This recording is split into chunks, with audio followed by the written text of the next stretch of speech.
भारतीय इतिहास में जितना महत्वपूर्ण स्थान हुमायूं और शेर शाह का है,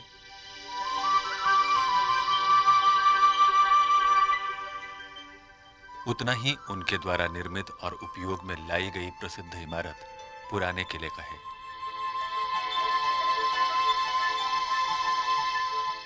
पुराने किले का महत्व इसी बात से लगाया जा सकता है कि यहां ईसा पूर्व 1000 साल से लेकर मौर्य काल तक और फिर प्रारंभिक मुगल काल तक का इतिहास फैला हुआ है।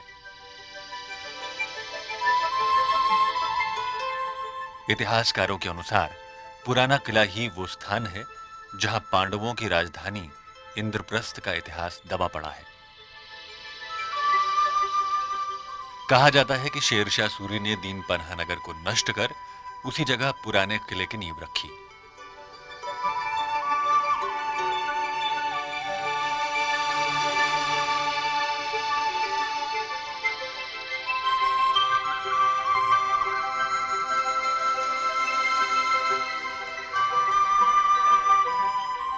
इतिहासकारों का ऐसा भी मानना है कि किले की दीवार और किले के द्वार का निर्माण हुमायूं ने करवाया था, जिसे बाद में शेर शाह के बेटे सलीम शाह ने मरम्मत करवाई।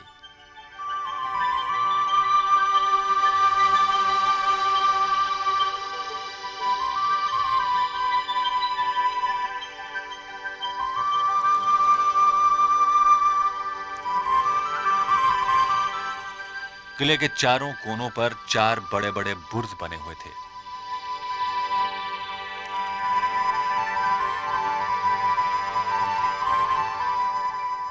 और पश्चिमी दीवार पर कोनों के दोनों बुर्ज के मध्य कुल 7 बुर्ज बनाए गए थे।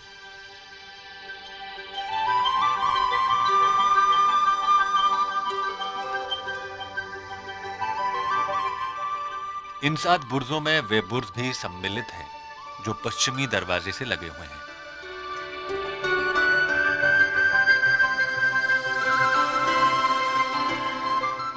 किले के उत्तर, दक्षिण और पश्चिम की ओर 3 द्वार हैं, जिसमें सिर्फ पश्चिम द्वार अब प्रवेश द्वार के काम आता है।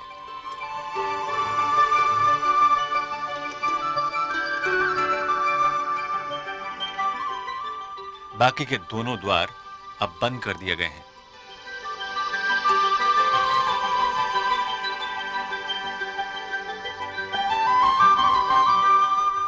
पश्चिमी द्वार 2 मंजिला है। पश्चिमी मुख्य द्वार के अग्रभाग को भूरे रंग के पत्थरों से सजाया गया है।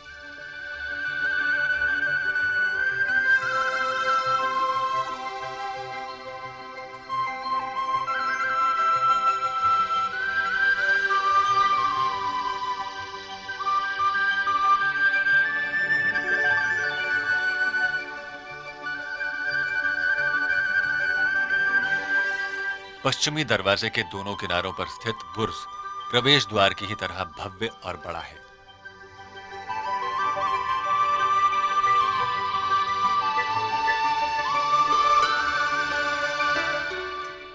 इन बुर्जों के ऊपर अष्टभुजाकार छतरियां बनाई गई थीं, जिन्हें रंगीन टाइलों से सजाया गया था। छतरियां लाल बलुआ पत्थर की बनी हुई हैं और ये दरवाजे पर लगे लाल पत्थरों से ज्यादा चिकनी और चमकदार है।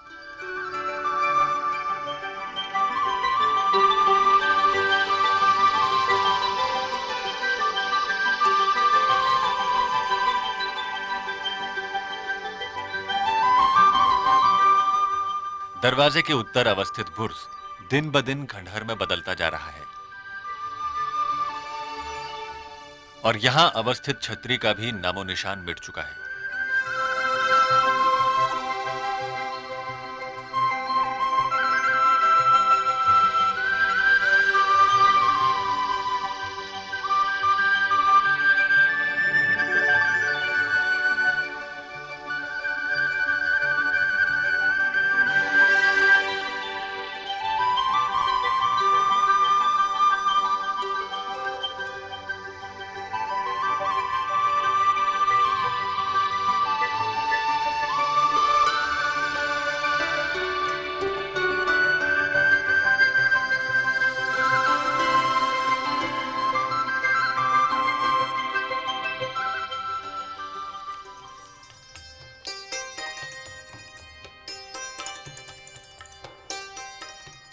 कलाए कोहना मस्जिद के संबंध में तारीख दाऊदी से पता चलता है कि सन 1541 में शेर शाह ने एक जामा मस्जिद की नींव डाली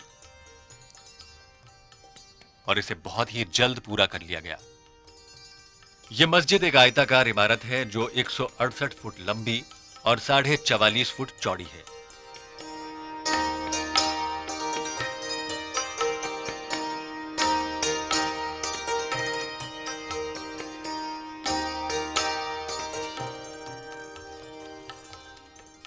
जमीन से मस्जिद की छत की ऊंचाई लगभग 44 फुट है।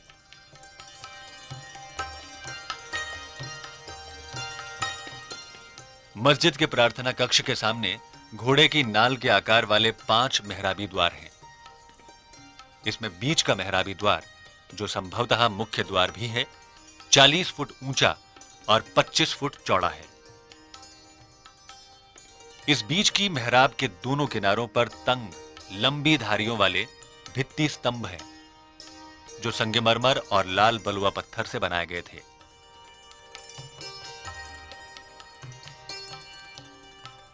और इन्हें संगमरमर की पट्टियों से अलंकृत किया गया है। इन पट्टियों पर कुरान की आयतें और खूबसूरत डिजाइन उकेरे गए हैं।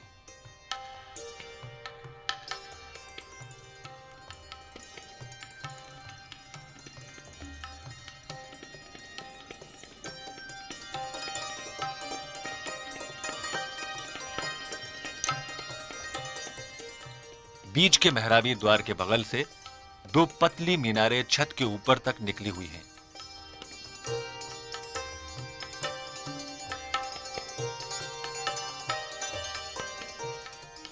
मेहराब की कोटरिका युक्त सतह की चोटी पर एक छोटा झरोखा भी है।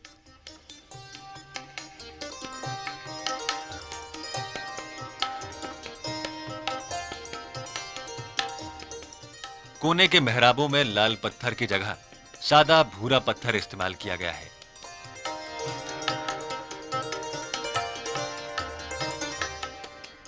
मस्जिद के छत को देखकर यह प्रतीत होता है कि कभी यहां 3 गुंबद हुआ करते थे, लेकिन अब एक ही है, जो कि मस्जिद के मध्य में है। और यह बड़ा गुंबद चारों ओर से एक ड्रम द्वारा घिरा हुआ है। गुंबद के ऊपर एक कलश के आकार का शिखर जोड़ा गया है, जो पत्थर का बना हुआ है। मस्जिद में हॉल के भीतर की मेहराबें सकेंद्रित मेहराबों द्वारा शानदार ढंग से सजाई गई थीं, जो अलंकरण में वृद्धि कर देती है।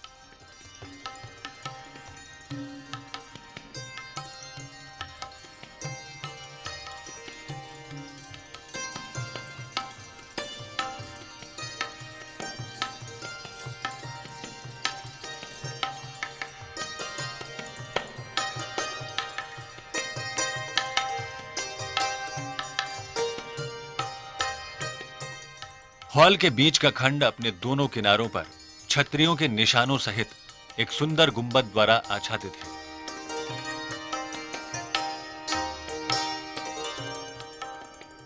बीच के छत से 5 जंजीरें लटकी हुई थीं, जिसमें संभवतः कभी सुनहरे तांबे के कप लगे होंगे।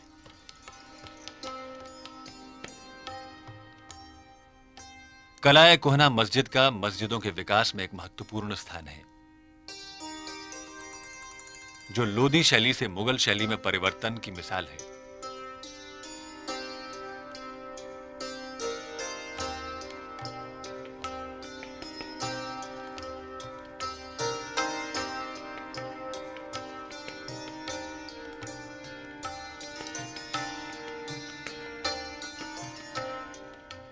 कहा जा सकता है कि शेर शाह की यह मस्जिद उत्तरी भारत में पठान वास्तुकला का सर्वश्रेष्ठ उदाहरण है।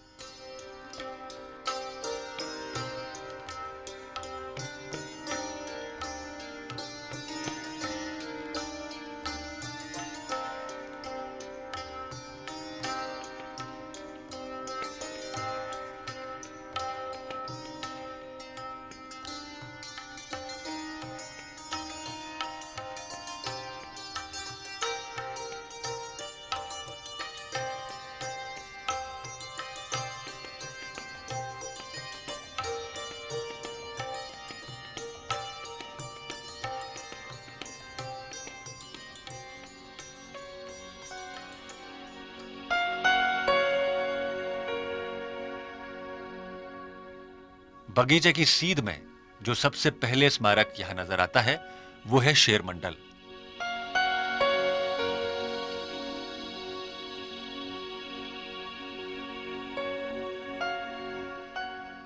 तारीख दाऊदी के अनुसार 1541 ईस्वी में शेर शाह ने शेर मंडल का निर्माण करवाया था।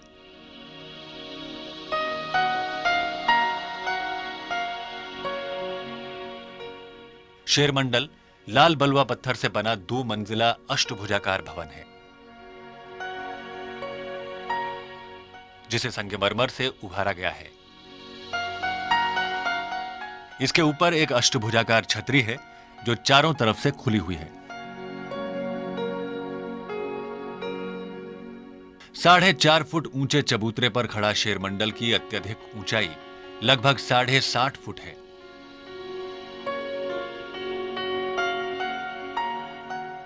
और इसका अधिकतम व्यास 52 फुट है। शेर मंडल के ऊपर अवस्थित छतरी की अधिकतम ऊंचाई 16 फुट है और इसका व्यास 20 फुट के लगभग ठहरता है। 8 स्तंभों वाली यह छतरी चारों ओर से एक गोल गुंबद द्वारा घिरी हुई है, जिसे संगमरमर की पट्टियों से अलंकृत किया गया था। शेर मंडल के ऊपरी मंजिल में 8 किनारों पर 8 मेहराबें हैं, जिसके द्वार आयताकार हैं।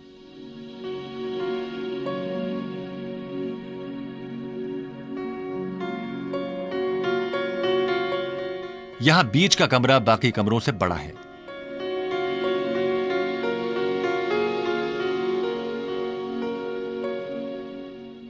संभवतः शेरशाह ने शेर मंडल का निर्माण विलास के भवन के रूप में करवाया था।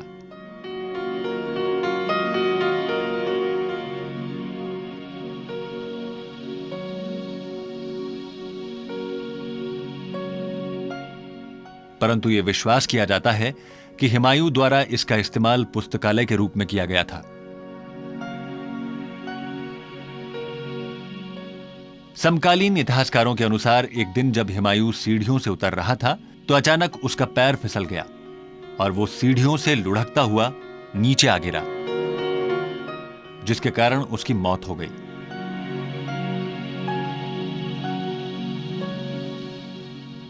सही मायने में शेर मंडल का इतिहास इसके निर्माण कला से भी ज्यादा रोचक है।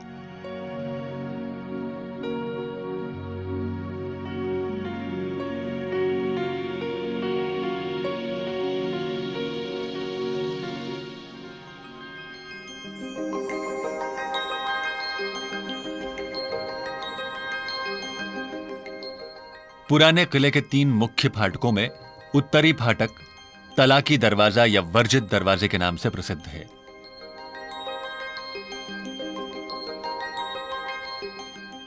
ऐसा कहा जाता है कि एक बार किसी राजा ने उपद्रव को दबाने के लिए यह कहकर इस दरवाजे से निकास किया कि जब तक वो दुश्मन को खत्म नहीं कर देता वो किले में नहीं लौटेगा।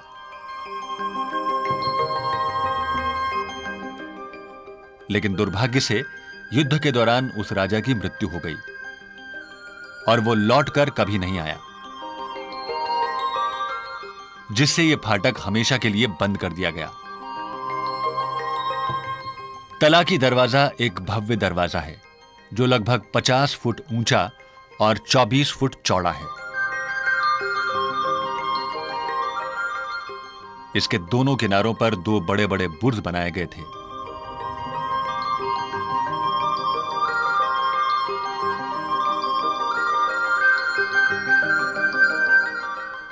इस दरवाजे के मध्य स्थित ऊंचे मेहराबी द्वार को जमीन से तथा प्राचीर से सटी हुई कोठरियों के मलबे से घेरकर बंद कर दिया गया है।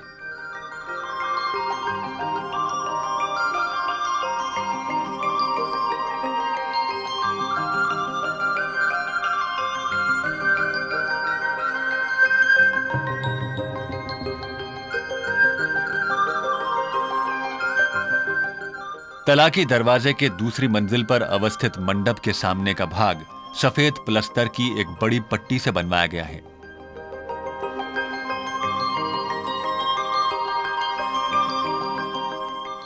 जो समय के साथ साथ अब हल्का पीला दिखता है।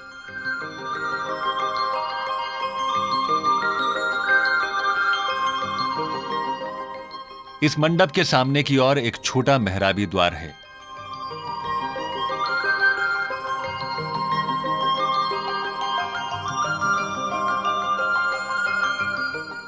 इस मंडप के कमरे को उत्कीर्ण प्लस्टर के काम से सजाया गया था।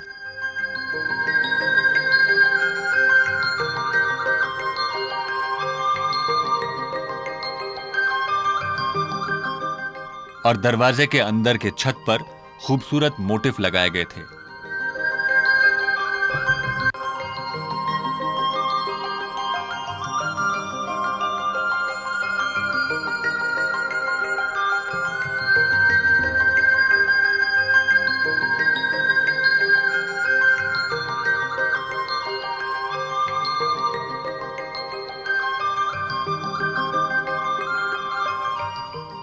यह विश्वास किया जाता है कि शेरशाह पुराना किला पूरा नहीं करवा सका था और इसे हुमायूं ने पूरा करवाया था।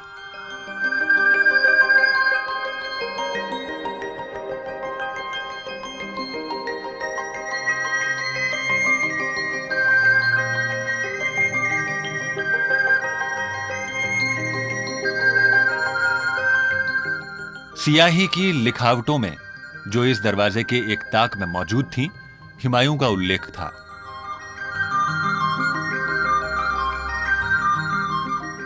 और यह संभव है कि अगर इस फाटक का निर्माण हुमायूं ने नहीं करवाया था तो कम से कम उसके द्वारा इसकी मरम्मत जरूर करवाई गई थी।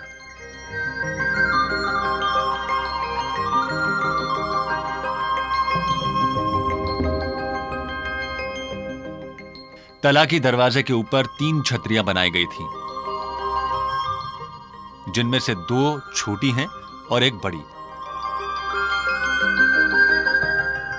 बड़ी छतरी दरवाजे के मध्य में स्थित है,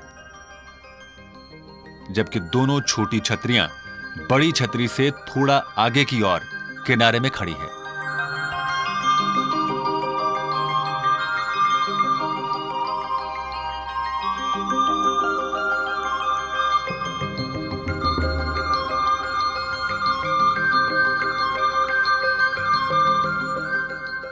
बड़ी छतरी का गुंबद, जो कि गोल है, 8 स्तंभों पर खड़ा है।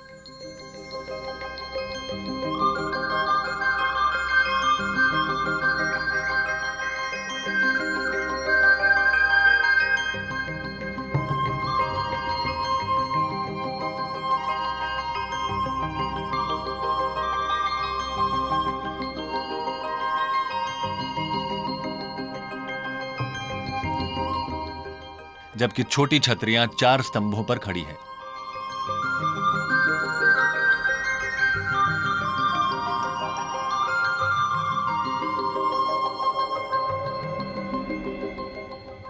और इसके ऊपर का गुंबद चौकोर है।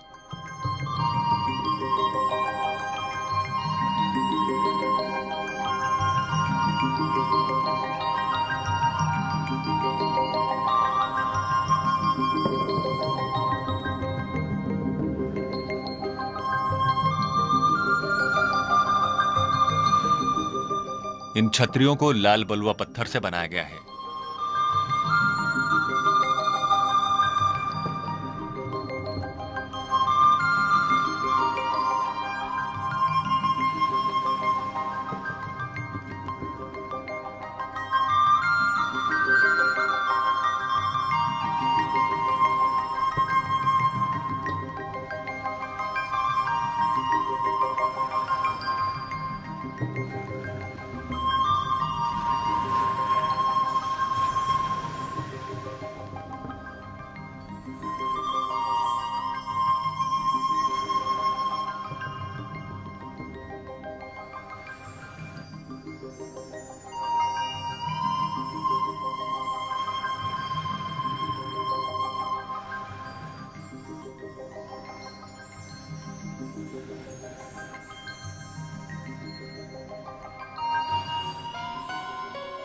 पश्चिमी प्रवेश द्वार से किले के अहाते में प्रवेश करते ही एक बहुत ही खूबसूरत बगीचा देखने को मिलता है।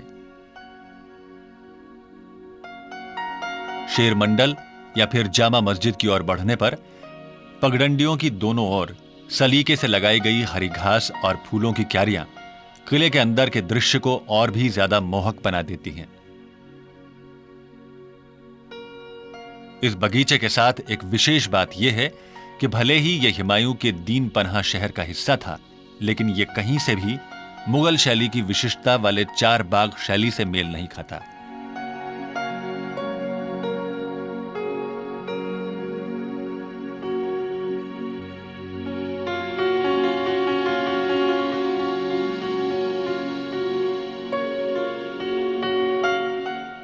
चार बाग शैली में जहां बगीचा चार भागों में बटा रहता है तथा जिसके बीच में स्मारक स्थापित रहता है, यहां बगीचा सिर्फ जामा मस्जिद और शेर मंडल के सामने वाले भाग में है।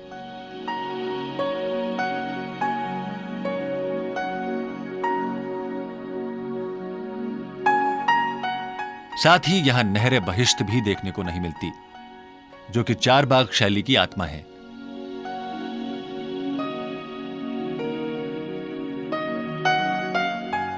तथा इसकी आपसी लंबाई चौड़ाई में भी गहरी भिन्नता है।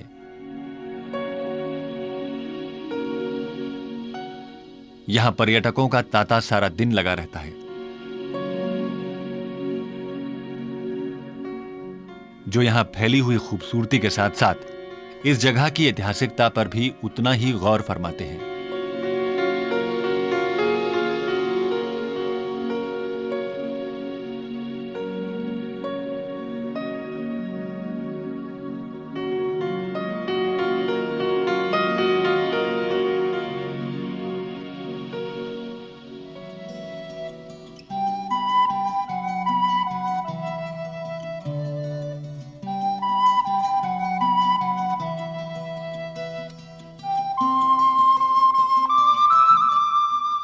इस किले के उत्तरी और पश्चिमी किनारों पर भूमि का गहरा दबा होना यह संकेत देता है कि इन किनारों पर यमुना नदी से जुड़ी हुई एक चौड़ी खाई मौजूद थी।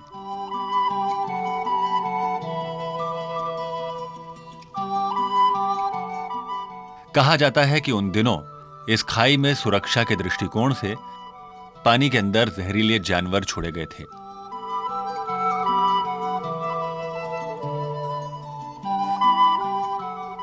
और मुख्य भूमि से किले में पहुंचने के लिए एक उप सेतु का प्रयोग किया जाता था। पश्चिमी किनारे पर जिधर किले का मुख्य द्वार है, इसी खाई को आज एक छोटी झील की शक्ल दे दी गई है, जो पर्यटकों को खासा आकर्षित करती है।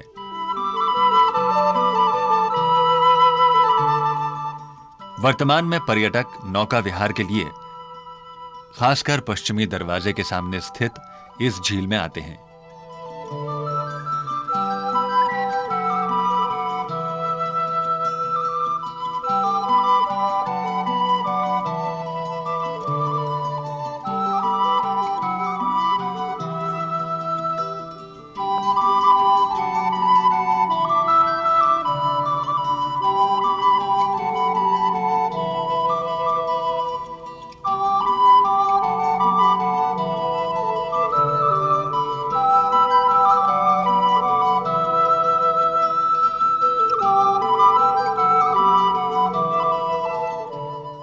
मस्जिद से थोड़ी दूरी पर इमारतों के कुछ खंडहर बचे हैं।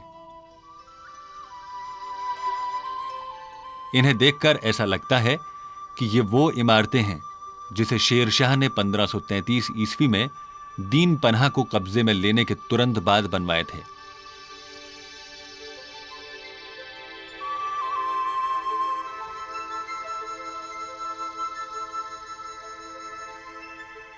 तारीख़ शेरशाही के अनुसार शेरशाह ने यमुना के किनारे बसे दीन पनाह को तुड़वा डाला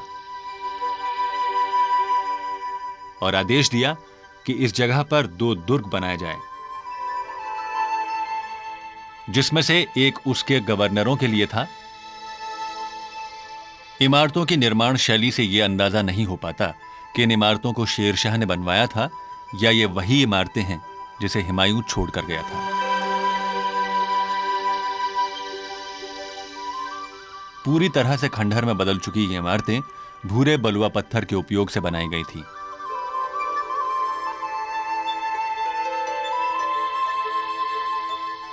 यहां इमारतों में मेहराबी द्वार बनाए गए थे।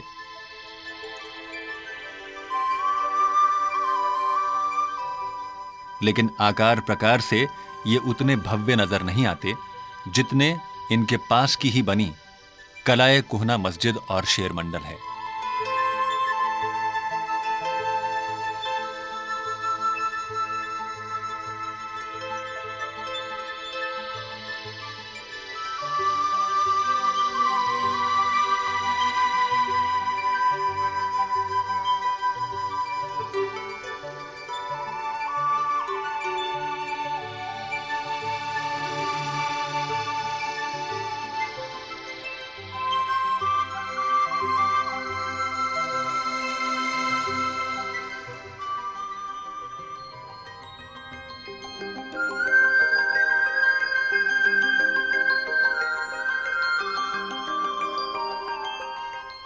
किले का दक्षिणी फाटक हुमायूं दरवाजा के नाम से जाना जाता है।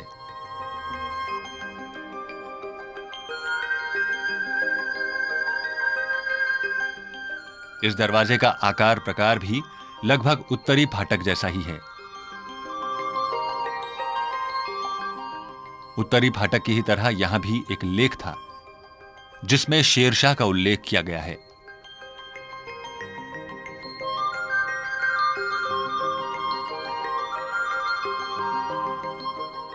और उसमें 1543-44 की तिथि अंकित है।